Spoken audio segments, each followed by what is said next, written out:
سلام كبرات نايز مدب زت خاتاتلتي أبرحون قربان زلخم سمعتي كابزي أبي ربنا كابويتنا يسوع كريستوس حجون سلام سخاتكم يخون محبر أملاخنا قلقلتنا بزبلار استنا نبيت أملاخ كتمت كلها ترى إدكا أيتمتا بزبلار استي ما بقسنا خبزت أسران سلستن كابز داقم 16 خوني أو كم زبل صحف الله ثلاثة ساعة عمت بعال قبر الليل بتمدب وان بورح أبيب بقى أخذ دبسي وزي كأخمو بعال كتا حلو كمتي زازز كخا شو عتم عتي كتا بلا ترى إدم كأ أب قدمي أير رأيو إلو بزي أبير ترى إدم دما أب قدمي أير رأيو أب زداقمون تماساس علي أب 16 زداقم أوري زداقم فقدي 16 شوعتن تبعتها يزبله 3 ساعة بعمت ببعال كتشان ببعال سموناتن ببعال داسن أب تانسو زحاريا بوتا أب قدم زي أبير أملاحكا يرأي أب قدم زي أبير ترى إيدو أيرأي كم تجزي أبير أملاحكا زهابكا برخت نفس وقف كم تأب إيدو زلو يهب كله نرئي نبيت أملاح كتمسو كلها ترى إيد كاي تمسا زي أبير كزاربنا إيمون تسألي قدوس هابونا مسكنكا كاب زي العالم تقدس سمكاي بارخ حجد ما زي أبير ربو أتي أبقال كاتنبيرو النازل حقي برهانو بمركب نمأزاز لبنا خلطف ننفس وقفنا دما مستوعال كتبنا بتتمهرنا يدما خم قال كخوينا خركب باهكنا بلكان زيابير رديت كابل على نفس وقفنا خون صلي سمعوا زبلوا كلهم بزقال زباركم نخزوزو دما صقخا قبل اليوم يبزح سلا كل نجار بسم يسوع كريستوس كبرنا اخا يكون امين ابولي كيدان يكون بحدش كيدان زيابير نبيت املاح كنمص كلنا طرايدنا خدمص فتاو ايكونن حدوكا أبقدمي تراي إيدو أيرأي إلو أبزا ساعات 13 كاب 10 أبزا داقم 16 فقد 10 شوعاتن سلام انتاي انت رأى سبيلنا الله خوينا بتاس حفتي بقى خاب قبسي وزئي كاي خاب مويلو دك إسرائيل كاب قبس أخوة أخولو هذا أبر زي بقول جنشل فاسيكا حريدهم كل بخوع دما كابجزهم أوتيهم ملأك كموت سجيرهم فاسيكا مالت مسجار أملاخ كموت نبيوت أساجيرهم يمو بتي مسوا نايت جنشل بعال كبعلو خلو حقوسهم زقلتلو كابشع جميرون كم زخانة يزحبر زلوا سلازي بقولتنا يسوع كريستوس داقم زتولدنا حدقت حتى زرخبنا كم منفسه استمقلنا نبيت زي أبير كلمة خلنا أملاخ نتحدى ودو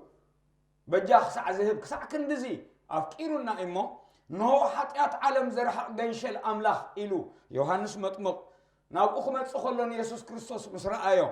كم زتزاربه أو إنجيل يوحنس معراف حادث فقد 19 كمون نحنا ودخا ذا أكل كاب كانس أنا دما كابتنس خا ذهب كاني منفساوي برخديو سجاو برخت حيزنا بيت كاي مسأل لخيلنا نقدسان إنها نسألو محبر أملاخ إنها نسألو سجاتات حيزنا خدمة ألنا وتم حيزنا يوم النمس كلتا يوم زرقة زشبت زتحاز كمن جنزب نبرة ريت ويدما زي الرئة منفساوي هيابات ناي منفس قدوس حيزنا نمسئ مالتي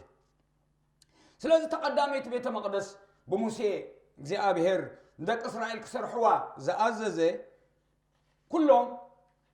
تابيت مقدس كسر رح نناتهم تحستو حيزهم እዮም መጽኦም እዚ ትሕሶስ ድማ እግዚአብሔር ካብ ግብጽ ክወጹ ከለዉ ካብቶም ግብጻውያን ዝሃቦም ህያባት ወርቅን ብሩርን ኣስራዝን ሓጺንን ዝተፈላለዩ ነገራትን ከም ዝነበረ ኣብ መጽሓፍ ቅዱስ ክርእ ንኽእል ኢና ስለዚ ካብ ብሉይ ኪዳናት ሒዝና ብሓድሽ ኪዳን ኩሉ ግዜ ናብ ቤት ኣምላኽ ክንመጽእ ከለና ገለ ትሕዝቶ ሒዝና ዘይንመጽእ ንድሕሪ ኮይና ኣብ ቅድሚ ኣምላኽ ኣይፍተወልናን እዩ እምበኣር እግዚኣብሔር ተመስገነ ይኹን ቤት መቕደስ ክንብል ከለና ኣብ ብሉይ ኪዳን ሓደ ህንፃ እዩ ነይሩ ሓደ ብሙሴ ተሰርሐ ብቴንዳን ብቆርበትን ተሰርሐ ነይሩ ድሓር ብሰሎሞን ድማ ብህንፃ እምኒ ተሃንፀ ነይሩ ኣብ ሓድሽ ኪዳን ግና ቤት መቕደስ ኣምላኽ ንሕና ኢና ቀዳማይ ቆሮንጦስ ምዕራፍ 3 ፍቕዲ 16-17 ንስኻትኩም ቤት መቕደስ ኣምላኽ ኢኹም መንፈስ ቅዱስ ድማ ኣባኻትኩም ሓዲሩሎ ኢሉ ኣሎ ስለዚ ኣብቲ ቅዱሳን ዝእከብሉ ንምትህንናፅ ዝኸውን ዝረአን ዘይረአን ትሕዝቶታት ሒዝና ክንመጽእ ፍቓድ እግዚአብሔር እዩ ኣብ ብሉይ ኪዳን መበገሲ ኾነና ዘጸአት 25 ካብ 1 ክሳዕ 8 እንድሕር አንቢብናዮ እግዚአብሔር ድማ ንሙሴ ከምዚ ኢሉ ተዛረቦ ደቂ እስራኤል መባእ ክህቡኒ ኣዝዞም ወይ ተዛረቦም እቲ መባእይ ከዓ ካብ ነፍሲ ወከፍ ሰብ ብልቡ ክህብ ዝፈተወ ውሰዱ ናይ ፍታው ህያብ እቲ ኻባኻትኩም እትወስድዎ መባእ እዚ እዩ ወርቅን ብሩርን ኣስራዝን ሰማያውን ሕብሪ ደምን ጽሩይ ቀይሕን ልሕፅን ጣጢዕን ፀጉሪ ጤልን እቲ ቐርፀ ቆራብቲ ደዓውልን ቆራብቲ ተሃስን ዕጨይቲ ሽጢምን ዘይትን ቀንዴል ቅመማት ንመቕብእ ዝኸውን ዘይቲ ንጥዑም ዝጨነኡ ዕጣን ድማ ኣእማን ዕንቂ ኤፎድ ኣእማን ዕንቂ ንኤፎድ ንሳንቃ ኣፍ ልቢ ዝዛነቕ ኣእማን ኣብ ማእከሎም ምእንቲ ክነብር መቕደስ ይግበሩለይ ኢሉ ስለዚ ንእግዚአብሔር መቕደስ እንሰርሓሉ በቲ ንሱ ዝሃበና ህያባት እዩ ዝረአን ዘይረአን ገንዘባዊ ትሕዝታዊ ተኻልኣይ ድማ መንፈሳዊ ህያባት እዚ ኣብ ሓድሽ ኪዳን መፂና ክንሪኦ ከለና ኣብ ቀዳማይ ቆሮንጦስ ምዕራፍ 12 ካብ 4-11 መንፈስ ቅዱስ ዝህቦ ህያባት ሒዝና ክንመጽእ እዚ ድማ ኣብ ምዕራፍ 14 ድማ ስግሪልና ኣብ ቀዳማይ ቆሮንጦስ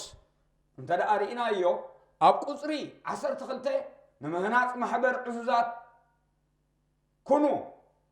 እንተደኣ መንፈሳዊ ህበት ትቐንኡ ከንኩምሲ እታ ማሕበር ኣምላኽ ክትሃንፅዋ ብብዙሕ በረኸት ሒዝኩም ክትመፁ ድልዋት ኩኑ ይብለና ወይ ድማ ስግሪልና ፍቕዲ 26 እምበኣርሲ ክትእከቡ ከለኹም ሓደ መዝሙር ኣለዎ ሓደ ምህሮ ኣለዎ ሓደ ራእይ ኣለዎ ሓደ ትንቢት ኣለዎ ሓደ ቋንቋታት ኣለዎ ሓደ ምትርጓም ቋንቋታት ኣለዎ ሓደ ናይ ፈውሲ ህያብ ኣለዎ ሓደ ናይ ግብሪ ሓይሊ ጸጋ ኣለዎ በበቲ እግዚአብሔር ዝሃበና ንሕዋትና ክንሃንጽ ንኻልኦት ንበረኸት ክንከውን ብዘይ ትሕሶ ክንመጽእ ኣይግባአናን ስለዚ ኣብቲ ቤት ኣምላኽ ምስ መጻና ኣይኮነን እቲ ውህበታት እነምጾ ካብ ገዛና ሒዝናዮ ንመጽእ ስለዚ እቲ ሰሙን ሙሉእ ዝዓየናሉ ዕዮ ናይ ገንዘብ ድዩ እቲ ሰሙን ሙሉእ ክንጽልየሉን ኣብ ቅድሚ ኣምላኽ ክንቀርበሉን ጽናሕና መንፈሳዊ ጸጋታት ድዩ ናብ ቤት ኣምላኽ ሒዝና ንመጽእ ማለት እዩ ስለዚ ኣብ ቀዳማይ ዜና መዋዕል ምዕራፍ 29 እታ ሰሎሞን ክሰርሓ ዘለዎ ዳዊት ነታ ቤት መቕደስ መስርሒ ካብናቱ ብዙሕ ህያብ ከም ዝሃበ ብጭንቀቱ ዝኣከቦ ኣብ ውግእ ዝኣከቦ ልቡን ቀልቡን ምስ ቤት ኣምላኽ ስለ ዝነበረ ብዙሕ ህያባት ሒዙ መፅኡ ድሓር እንታይ ኢልዎም ንኩሎም ቶም ህዝቢ ሎሚ ኸ መን ኣሎ ፍታው ዘለዎ ንእግዚአብሔር ንቤት መቕደስ መስርሒ ትኸውን ህያብ ከምፅእ ኢሉ ክሓትት ከሎ ንርኢ ኣብ ቀዳማይ ዜና መዋዕል 29 ካብ 1-9 ብቦ እንታይ ይብል ሎሚ ኢዱ ብፍታው መሊኡ ንእግዚአብሔር ዝህብ መን ኣሎ ኢሉ ሽዑቶም ሓላቑ ማይ ቤት ኣቦታት ሓላቑ ነገዳት እስራኤል ሓላቑ ሽሕ ሓላቑ ሚእቲ ምስቶም ሓላቑ ትስራሕ ንጉስ ብፍታው ሃቡ ይብለና ንዕዮ ቤት ኣምላኽ ዝኸውን እግዚአብሔር ተመስገነ ይሁን ካብ ኢድካ ኢና እንህበካ ዘለና ሁሉናትካ እዩ ሓይልናትካ እዩ ሃብትናትካ እዩ ጥበብናትካ እዩ ስልጣንናትካ እዩ መንግስትናትካ እዩ ጽንዓትናትካ እዩ ኩሉናትካ እዩ ክብል ከሎ ንሪ ስለዚ ካብቲ እግዚአብሔር ዝሃበና ክንህብ ንመጽእ ማለት እዩ ኣብ ሓድሽ ኪዳን እውን ከምኡ ከምቲ ዝበልክኹም ንፍቕሪ ሰዓብዋ ንመንፈሳዊ ህበት ምናዳ ክትንበዩ ቅንኡ ብቋንቋታት ዝዛረብ ምስጢራት ምስ ኣምላኽ ይዛረብ ርእሱ ጥራይ ግን ዝሃንጽ እቲ ንቤተ ክርስቲያን ዝኸውን ትንቢት ሒዙ ዝመጽእ ሰብ ግና ንሰብ ዝሃንጽን ዝምዕድን ዘጸናንዕን እዩ ዝዛረብ ስለዚ ካብቲ ብቋንቋታት ዝዛረብ ትንቢት ዝዛረብ ይዓቢ ዝዓበየ ውህበት ከዓ ሒዝኩም ምጽኡ ኢሉ እግዚአብሔር ተመስገነ ይኹን ስለዚ እቲ ውህበት ነቲ ቤት ኣምላኽ ንፈትዋ ነፍቅራ እንተኾይና ንህዝቢ ኣምላኽ ንፈትዎም እንተኾይናሲ ሰናይ ሒዝና ኣሎም ክንመጽእ እዩ ጎይታ ዝደሊ እንታይ ኢልዎም ኣነ ንቤት ኣምላኸይ ፈትየያ እሞ ኢሉ ዳዊት ነታ ቤት ኣምላኽ ኣብ ሓድሽ ኪዳን ዘላ ድማ ነቶም ቅዱሳን ነፍቅሮም እንተ ደኣ ኮይና ህያባት ሒዝና ክንመጽእ እዩ ፍቓድ ኣምላኽ እግዚአብሔር ተመስገነ ይኹን እምበር ኣሕዋተይ ይብል ኣሎ ቃል ኣምላኽ እንተ ደኣ ፍቕሪ ኣልዩ ህያባት ሒዝካ ክትመጽእ ቀሊል እዩ እምበር ዝበለጸ መንገዲ ሕብረኩም ኣለኹ ኢልዎም ንሰብ ቆሮንጦስ ሐዋርያ ጳውሎስ ዝበለጸ መንገዲ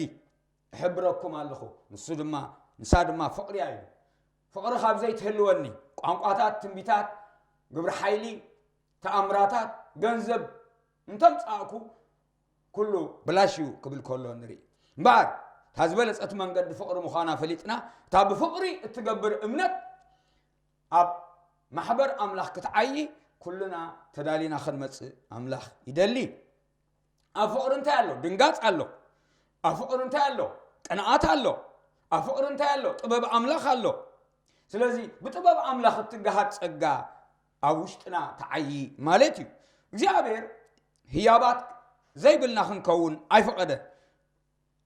ስለዚ መደምደምታ ኩሉ ሕጊ ፍቕሪ ካብ ኮነት ፍቕሪ ድማ ካብ ንጹህ ልቢ ካብ ሰናይ ሕልና ካብ ልግሚ ዘይብሉ እምነት እትነቅል ካብ ኮነት ጽሩይ ልቢ ሒዝና ክሲ ምስ ሓውና እንተልየና የቕረ ተባሃሂልና ብሰላም ኣብ ቅድሚኡ ተረኺብና ተሓደ ነቲ ሓደ ክሃንጾ ብኩሉ ቃል ኣምላኽ ብኩሉ ጸጋታት ኣምላኽ መሊኡ ክሓድረና ፍቓድ እግዚአብሔር እዩ ጥራይ ኢድና እምበኣር ናብ ቤት ኣምላኽ ኣይነምጻእ እምበኣር ፍቕሪ እንተልያ ትካስ ንሓወኻ ፍቕሪ እንተልያ ትክስ ንሓብትኺ ክትሃንጹ ምጹእ ናይ ጸጋ ህያብ ሒዝኩም ምጹእ ናይ ውህበት ናይ ትሕዝቶ ህያብ ሒዝኩም ድማ ምጹእ እግዚአብሔር ተመስገነ ይኹን ጥራይ ኢድኩም ኣብ ቅድሚ ኣምላኽ ኣይትረኣዩ እግዚአብሔር ይመስገን እንታይ ኢልዎም ንሰብ ቆሮንጦስ ሐዋርያ ጳውሎስ ብዛዕባ ትሕዝቶ ናይ ኢድ ገንዘብ ብዝምልከት ወይ ንብረት ብዝምልከት ሒዝና ክንመጽእ ብዛዕባ እቲ ነቶም ቅዱሳን ዝኸውን ዝዋፅኣ ገንዘብ ግና ከምቲ ንማሕበራት ገላትያ ዝሰርዓክዎ ኢሉ ንስኻትኩም እውን ከምኡ ግበሩ ኣነ ምስ መጻእኩ ምውፃእ ገንዘብ ሽዑ ምእንቲ ኸይከውንሲ ኣብ ሰሰሙን በተቐዳመይቲ መዓልቲ ዝሓጂ ነብዕለላ ዘለና ሰንበት በኣይ ተስኡ ክርስቶስ በኣዩ ካብ ስልጣን ሰይጣን ኣውፂኡ ካብ ሞት ኣናጊፉ ኣሳጊሩና ናብ ህይወት ናብ ብርሃን ናብ መንግስቲ ፍቑር ወዱ እሞ ታተሳገርና ኣላ መዓልቲ እናዘከርና ጎይታ ዝኣክል ወዱ ካብ ሃበና ንሕና ድማ ብዘይ ህያብ ኣብ ቅድሚ ኣምላኽ ከይንርአ በታ ቀዳመይቲ መዓልቲ ሰሙን ነፍሲ ወከፍ ከከም ዓቕሙ ኣዋህሊሉ የቐምጥ ኢሉ የምጽእ ማለት እዩ ብሓፂር ኣዘራርባ እምበኣር ኣምላኽ ውህበት ይህብ ክርስቶስ ኣገልግሎት ይህብ መንፈስ ቅዱስ ከዓ ህያባት ይህብ ኣምላኽ ሰብ ኣገልገልቲ ይህብ ክርስቶስ ኣገልግሎት ይህብ መንፈስ ቅዱስ ድማ ህያባት ይህብ ስለዚ ካብ ኣቦን ወድን መንፈስ ቅዱስን ተቐበልናዮም ህያባት ሒዝና ኣብ ቅድሚ ኣምላኽ ንምህናፅ ቅዱሳን ነምጽእ እግዚአብሔር ተመስገነ ይኹን እሞ ኣምላኽ ኣገልግሎት ይሰርዕ ይጽውዕ ይምድብ ይልእኽካ እግዚአብሔር ተመስገነ ይኹን ስለዚ መዓይተ ኣምላኽ መሳርሕቲ ኣምላኽ ህያባት ይህበና ሳቶም ከዓ ሐዋርያት ነቢያት መማህራን ገበርቲ ሓይልታት ገበርቲ ምፍዋስ መራሕቲ ቤተ ክርስቲያን በበይኑ ዓይነት ቋንቋታት ይሰርዕ እግዚአብሔር ተመስገነ ይኹን መዓይት ኣለዎ ክርስቶስ ከዓ ዝልእኮም أقلقلت له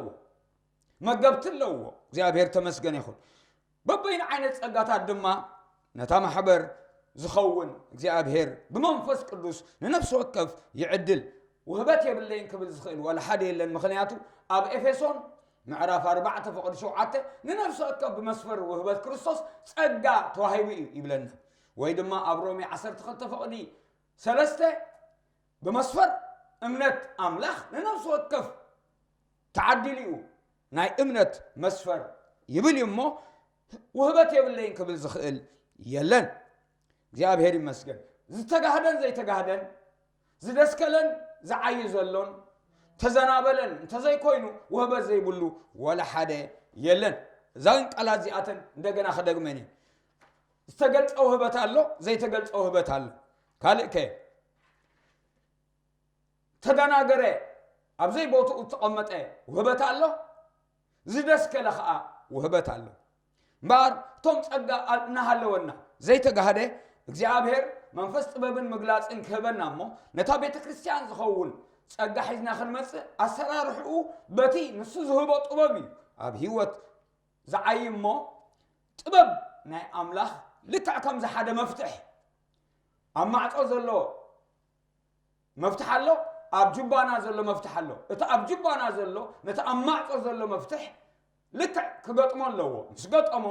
ወይ ክፈት ወይ ዕጾ እግዚአብሔር ተመስገነ ይሁን እቲ አባና ዝተቀመጠ ጸጋ ድማ ካብ እግዚአብሔር ብንቅበሎ ናይ መፍትሕ ጥበብ ናይ መፍትሕ ጸጋ ማለት ምግላጽ ናይ ጥበብን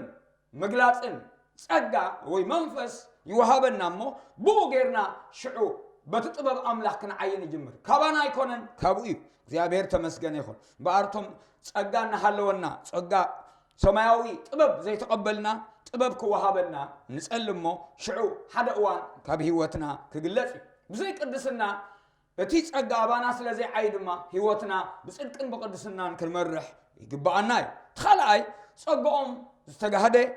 بطبب أملاح غيرهم كعيو زرعيو أقلقلتي نعوم دما نقبلهم እግዚአብሔር ተመስገን ይሁን መርሚርና ክንቀበለው ይግባአና ይስዕልና ክንቀበል ይብልና ምክንያቱ ብዙ አይነት መንፈስ ስለዘሎ ካብ እግዚአብሔር ዝኾነ ዘበለ ዝሃንጽ ነታ ማህበር ጠቅም እግዚአብሔር ካን ኸብሪ ዝውዕል እዩ እግዚአብሔር ተመስገን ይሁን ተሳልሳይ ተደናገረ ጸጋይ አምላኽ ብዝገለጸሎም አምላኽ ብዝሃቦም ክንዘገልግሉ ገለሰባት በዘይ ተገበአ መንገዲ ብታዋኽ አብዘይ ቦታኦም ይቀምጡኦም እሞ ጸጋኦም ይደናገር ስለዚህ አብዘይ ጸጋኦም ዝተዋፈሩ ተደናገሩ ክህሉ ይኽእሉም ስለዚህ እንታይ ክገብር ይግባአኒ ክንብሎ እዩ ዝግባአና እምበር ሰባት ብዝቀመጡና ክንከይድ ፍቃድ አምላኽ ኣይኮነን ተጸጋ ካብ አምላኽ ካብ ተዋሃቢ ስለዝኾነ ነተዋሃቢ ከተሓቶም እምበር ብሰባት አብዘይ ቦታኻ ክትቀመጥ ስለትኽእል እግሽግሽና በልካ ኮብላሊ ካብ ትኸውን ዕሩፍ መንፈስ ክህልወካ ንነፍስኻ ዕረፍቲ ክትረክብ ብጸጋ ክትገልግል እቲ ተገባአካ ጸጋ ካብ እግዚአብሔር ብልክዕካ ክትፈልጦ አምላኽ ይደሊ እቲ መበራብዓይ ግን ጸጋኦም ዝደርበዩ ኣለው እዮም ብዝተፈላለየ ምኽንያት ካብ ዕዮ ዝበኸሩ ጸጋኦም ዝደስከለ ኣለው ብፍርሃት ድዩ ዓለማውነት ስለ ዘጥቅዖም ድዩ بحاتيات ديو ويس بغوي دوكترين وي تمرت ديو كاب ጸጋ ይዛናበሉሞ ዝነበሮም ጸጋ ይድስክል ስለዚህ እዚኦም ድማ ክሕድስዎ ጎይታ ይሓትት ባር እቲ ብምባር ኢደ ያባኻ ዘለዎ በጸጋ ክትሕድሶ እዘክረካ ኣለኹ ኢልዎ ኣብ ካልኣይ ጢሞቴዎስ ምዕራፍ 1:6-7 አምላኽናስ መንፈስ ኃይልን ፍቅርን ቅጽዓትን እምበር መንፈስ ፍርሃት አይሃበና ስለዚህ بحيل أملاخ مساي وانجيل نمنجار تبع امبر باي بخريستوس وي باي بأسور اي تحفر وي تفرح كبلو خلو نري سلازي فرحات ጸጋና ዝደበዮ እንተዳ አሊና ኮይና ዓለማውን ዘጥቃና እንተ ኮይና ብንስሓ ተመሊስና ናብ ጸጋ ንመለስ እግዚአብሔር ዝተመስገነ ይኹን ጸጋኦም ዘይተገልጹ ክሳዕ ጸጋኦም ዝግለጽ ኣብ ስፍራ እግዚአብሔር ዝቀመጦም በታተና ንቤተ ክርስቲያንና ተገዝኡ ኣብ ኩሉ ዕዮታት ክዋፈሩ ይኽእሉም ጸጋኦም ክሳዕ ዝግለጽ በታተና ብዲቁና ክጅምሩ እዩ ጽቡቕ ትሕት ብዝበለ ምኽንያቱ نبعال ساميئيل أو تحت إلي خوينهم كساعة እግዚአብሔርና ቦታኦም ዘምጾም ንበዓል ኤልሳ ኣብ ትሕቲ ኤልያስ ኮይኖም ንበዓል ኢያሱ ኣብ ትሕቲ ሙሴ ኮይኖም ንበዓል ጢሞቴዎስ ኣብ ትሕቲ ጳውሎስ ኮይኖም ብትሕትና ጸጋኦም ክሳዕ ዝግለጽ ኣዮም እዮም ድሓር ግን ጢሞቴዎስ እንታይ ኢልዎ ኣብ ቀዳማይ ጢሞቴዎስ 4 ምዕራፍ ቁጽሪ 12 ክሳዕ 14 ዘሎ እንታይ ይብል ነቲ ብትንቢትን ብምንባር ኢድ ሽማግለታትን ኣባኻ ዘሎ ህበት ጸጋ እሽሽ ኣይትበሎ ኢልኩም እግዚአብሔር ተመስገነ በትንቢታት እምነትን بسناي حلنان صبوق قدلي بو تواقع كا إلو أب قداماي ጢሞቴዎስ قداماي معرف فقد 18 مبار تግዚአብሔር أبانا زقمطو ጸጋ حزنا نبيت أملاح كنمص فقاد እግዚአብሔር እግዚአብሔር ተመስገነ ይሁን مبار ይብላለሁ ቀደምስ እግዚአብሔር ጊዜ ነውሰን ናጸለና ናጾምና ካብ ቃል أملاح ናተመገብና ኣብንኸደሉ ሰዓት بعال استيفانوس بعال فيليبوس بدي قلنا نعاي خلو منفسن امنة مليئوم دحات ጸጋን ኃይልን مليئوم ከገልግሉ خلو بوانجيلاውነት እየخوጽ خلو نرئي بتحتي جميروم كساع ጸጋኦም ዝግለጽ እሙናት ኮይኖም ኣብ ቤት ኣምላኽ እናተመላለሱ ነታ ቤት ኣገልግሎም ዋይ እግዚአብሔር ይመስገን بتحتنا ጀምር بግዚኡ ንሱ ልዕል ከብለኩም ይሞ ይብል ኣብ ቀዳማይ ጴጥሮስ 5 ምዕራፍ 6 ኣብ ታሕቲ أبتات صنعتي إيد أملاح تحت بلو يبلنا እግዚአብሔር ተመስገን ይሁን ኃይለ አምላኽ አውሽጥና በዝበዝ ሐመጠን መንፈስ ቅዱስ አባና በዛዓዘዞ መጠን እግዚአብሔር ከነገልግለሉ ጸጋ ካብ እግዚአብሔር ነቀበሊና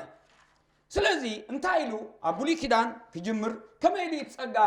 አባና ኸዓይ ሒዝናዮ እንመጽ አብ ዘጻ 35 እንተዳ ገንጽልና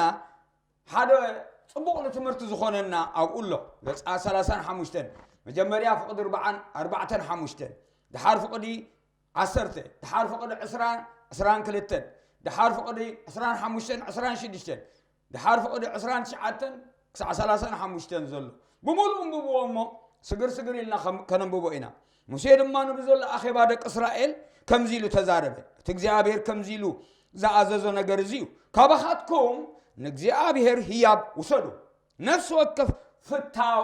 لبي زلو نግዚአብሔር ህያብ يمص أبخاتكم طببኛ لب زلو استوعلو كلاتهم يمصو ስለዚህ فتاو لبي طبب لبي እግዚአብሔር زعززو ሁሉ ድማ ይግበሩ كل تأخيبا دك إسرائيل كا أب قدم موسى وصع تنغيرو مين أب غزوم كيدوم مالتي نفس وقف لبوز دفعو سلازي ناي ጸጋ ድርኺት ናይ ጸጋ ድፊት አውስጥና አለ ማለት ድልየት ይحضرلنا እግዚአብሔር ፍቃድ ይحضرلنا ፍታው ይحضرلنا ኃይሊ ይህበናሞ ንሱዩ አገልግሎትና እግዚአብሔር ተመስገነ ይሁን ዝደፍኦ መጽ ኩሉ መንፈሱ ፍቃድ ዘለዓ አለል መንፈሱ ከውስጥ ይዝብገስ መንፈሱ ፍቃድ ዘለዓ አለሉ ንመስርሕ ድንኳን ምርኻብን ንኹሉ አገልግሎትን ንቅዱስ አልባስን ንእግዚአብሔር ህያብ አምጸ ፍታው ልቢ ዘለዎም ዘበሉ ሰብኡትን አንስትን ይብለና ቃል እግዚአብሔር ሰብኡትን አንስትን መጽዮም አቁላፍን ቀላብት እዝንን ቀላብት አጻብዕን በእዳው ፈቲለን እትስፈተለው ሰማያዊ حبر دم صوري كي يحلس انتاتي امصا نتندق نسيو خاي بلال كلنا نسي لبن بطبب زلع علن كا صغرت الفتلا نابله كلتي اوشت زلع على هيابات نግዚአብሔር ከምጽخلو نري اذا ابولي كيداني لك بتمساساله دما اب حدش كيدان من صبو فؤادو ابانا دليتن ግብርን ዝገብር አምላኽ እዚ አፊልጵ ምዕራፍ 2 فقد 10 أبانا دليت يقمت فتاو لبي دفئت السخاء ناب تكبر زو على دماغ እግዚአብሔር يمو نعو كنقبرل نخيل حيلي امنت ጸጋ دفئت مسؤ يمص مالتي እግዚአብሔር يمسكن بعال بساليل زبهالو دما بسموم صوع دما بفتاو لبن እግዚአብሔር كعيو ጥበብን መንፈስን ዝመልኦም አብኡ ተጻሒፎም አለው እግዚአብሔር ተመስገነ ይሁን ስለዚህ ቤት መቅደስ አምላኽ በአይን በአኻትኩምን ከም ትህነጽ ፈሊጥና እቲ ንምህናጽ ዝኸውን ጸጋ ንምፍራስ ዘይኮነ ፈልጡ ዲኹም ጸጋ ንምፍራስ ኣይተዋህበናን ንምህናጽ እምበር እምነት ንምህናጽ ሕልና ንምብርታዕ መንፈሳዊ ህይወት ንምጥዓይ ዝተዋህበና ስለ ዝኾነ ጸጋታት ሒዝና ክንመጽእ አምላኽ ይደግፈና እምበኣርሲ ንስኻትኩም ስጋ ክርስቶስ ኢኹም በብኽፍሉ ድማ ኣካላት ኢኹም አምላኽ ድማ ኣብ ማሕበር ኣገልገልቲ ሂቡሎ ኣብ ማሕበር ጸጋታት ሂቡ ኣሎ ኣብ ዘጻት ኣብ ቀዳማይ ቆሮንጦስ 12 እንታይ ኢሉሎ ኣብቲ 12 ውህበታት እግዚአብሔር ክጠቅስ ከሎ በብዓይነቱ ውህበታት ካብ እግዚአብሔር ከም ዝተቀበልና ተዛሪቡሎ እምበኣርሲ ውህበት በበይኒኡ መንፈስ ግና ሓደ ንስዩ አገልግሎት በበይኒኡ ጎይታ ግና ሓደ ንስዩ ግብሪ ኃይሊ ድማ በበይኒኡ እቲ ኣብ ኩላቶም ኩሉ ዝገብር አምላኽ ግና ሓደ ንስዩ ግና ኸነ ነፍስ ወከፍ ምግላጽ መንፈስ እቲ መንፈስ ኣብ ውሽጥና ዘሎስ ንደገ ክወፅእ ንጥቕሚ ነታ ማሕበር ይወሃቦ እዩ ንሓደ ቃል ጥበብ በመንፈስ ይወሃቦ እዩ ነቲ ሓደ ድማ ቃል ፍልጠት በቲ ሓደ መንፈስ ንሓደ ግና እምነት በቲ ሓደ መንፈስ ንሓደ ከዓ ውህበት ምፍዋስ ነቲ ሓደ ከዓ ግብሪ ኃይሊ ንምግባር ንሓደ ትንቢት ንሓደ ምልላይ መናፍስቲ ንሓደ በብዓይነቱ ዘሎ ቋንቋታት ነቲ ሓደ ድማ ምትርጓም ቋንቋታት እዚ ኩሉ ከዓ እቲ ሓደ መንፈስ ከም ዝደልዮ ገይሩ ንነፍሲ ወከፍ ገጊድኡና መቐለ ዝገብሮ ይብለን እግዚአብሔር ተመስገነ ይኹን ስለዚ ቅዱሳን ኣሕዋተይ ናብ ቤት እግዚአብሔር ክትመጹ ከለኹም ዝረአን ዘይረአ መንፈሳውን ስጋውን ትሕዝቶታት ሒዝና ናብ ቤቱ ንምህናጽ ክንመጽእ አምላኽ ይደግፈና ዝወድሓንኩም እግዚአብሔር ይባርኩም አሜን